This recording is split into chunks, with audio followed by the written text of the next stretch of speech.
Hello and welcome back on my YouTube channel, Parth Doshi Learning by Doing. So today in this video, we are going to see two main clauses of link query that are mostly used in the link query operations that we perform to our data table. So the two clauses that we are going to see is going to be the where clause and the count clause. We are going to see how we can query a particular data table using the link query and how we can use it to particular clauses and in which cases it can be used. So we are going to see how you can query a data table, at what places you have to use the where clause, at what places you have to use the count clause, and how they can be both used together. So let's get started with that. Let me show the input file first. So this is the input file that we are going to use in our UiPath and read this particular data table. So as we can see, there are three columns over here: seller, order ID, and status. So we are going to say how we can apply one particular condition and get the count. Like we will use the where condition to apply that particular query, and we'll use the count condition to get the count of whatever query we have applied, right? So let's just get started with that. Now to learn query, we first of all need a data table. So I've used a Excel application scope and I've used a read range activity to read my this particular data, and I've saved it in a data table dt data. Right. Now in the right line, I have typed the where query, but we are going to see what I have actually typed and where it is used. Let me just maximize this. So I hope it becomes pretty much clear. And the where query. Yes. So now we are using dt data dot as enumerable. Now this is the function you will always have to use when you are working with link query on a data table. So you use, so what here in very layman terms and in very simple definition, we can say that we are using data table which is there, to which we are applying this particular query. So what enumerable does is it keeps both of them completely separate. So it says that on this data table, this particular query has to be applied. Now we use filter data table, we use other multiple activities. Now in the backend, this is the kind of logic that is being used. So now instead of using filter data table, we are just using the logic that is being used to develop that filter data table activity directly. So here we are using this particular query.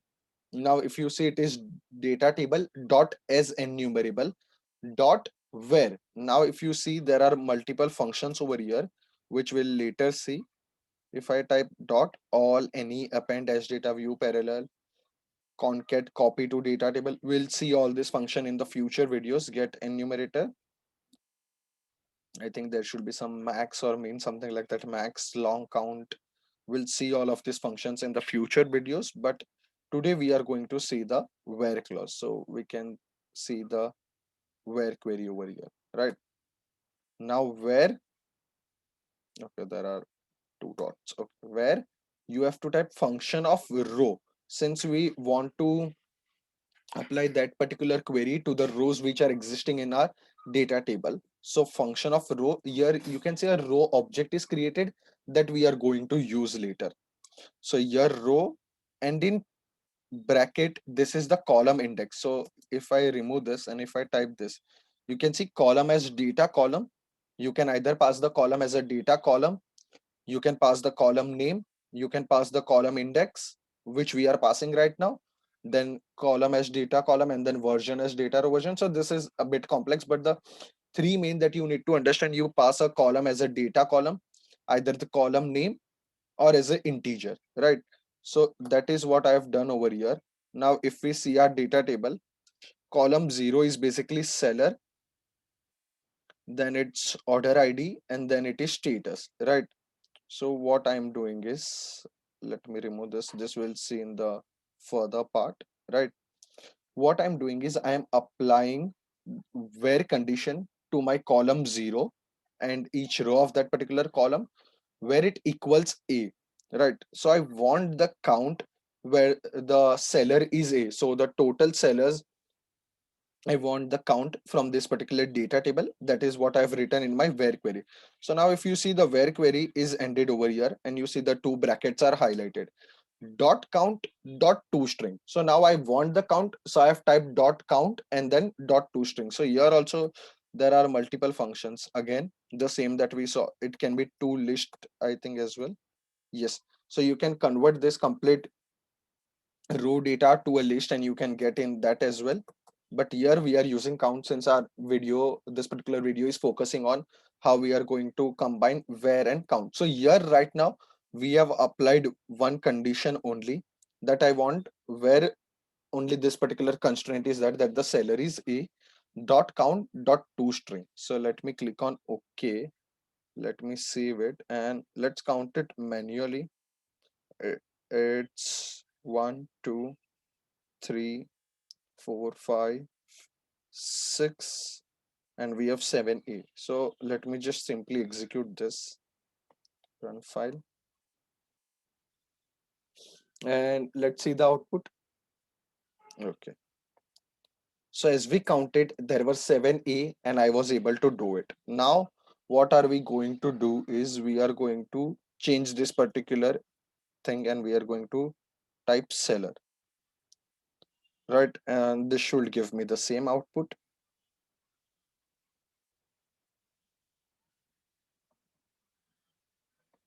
And you see it's the same output. So basically you can either use the column index, but if you are not sure about the index and you don't want to go through it, you can use this as well. So this was the one constraint that I had applied. Now let me change it to B. Now we are going to see how we can put multiple conditions within our where clause. So that we are going to see, let me execute this with the B seller, and we have the output 5. So there will be 5. Now what I'm going to do is I'm going to put multiple conditions over here. So now what my condition is, my seller column should be B and my column 2, that is the status column, should be delivered. So I want a seller with B and the status to be delivered, right? So let me click on this. Okay. And now let's see the output. So here you see, you have to simply use a end condition like we use while writing a if condition or something like that. And you have to give the other condition in that particular where clause only. So let me click on cancel and let's run the file. And B and delivered we have 3. Let's just cross verify it. It is shaped 1, 2, and we have the third one over here. So you see B and delivered, we got the count. And so this is how we are using the where and count function. Now let's do one more thing. What I'm going to do is I'm going to delete some of the columns, some of the row data, sorry. I'm going to save it. I'm going to go here. And now I want the empty columns in the empty number of rows in the seller column. So what I'm, because sometimes the data might be missing. So we want that count as well. If more than this many rows are empty, then we do not want to do the processing or something like that. So now I'm going to check column seller where the row is empty. So I'm not going to pass anything, not even a space, and I'm going to do this. So click on OK and let us see how many we have. It's 1, 2, 3, 4, 5, and 6. Okay, save and run, and we should get the count as 6 now.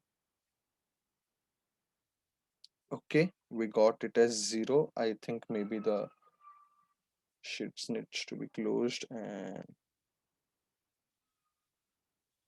let us execute it again.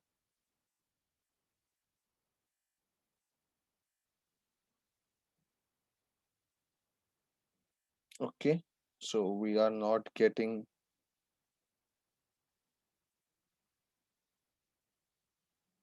Let us try with this.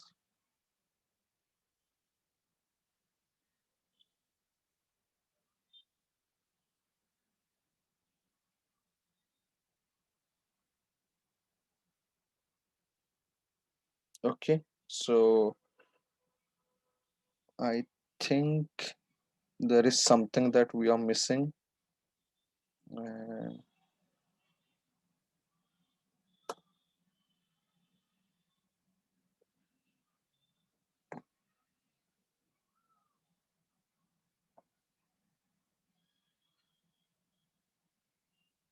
okay, so there is some other query. I think I'm making some mistake.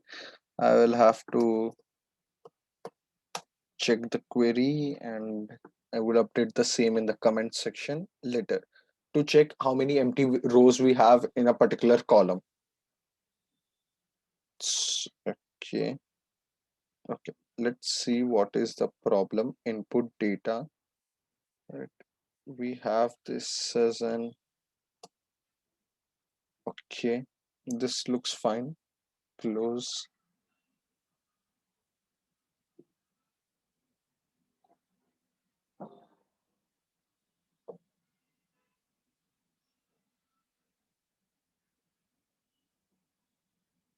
Okay, so I think I'm missing something in the query.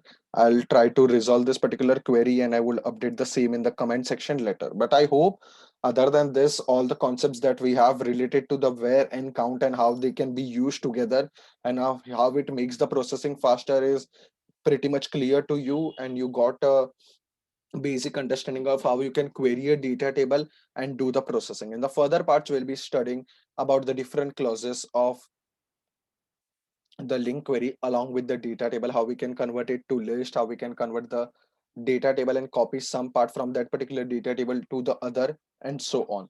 So thank you so much for watching the complete video. I hope you got the clear understanding, and that particular query will definitely be updated in the comment section later. Thank you for watching the video, and please do subscribe to my YouTube channel and keep learning, keep sharing.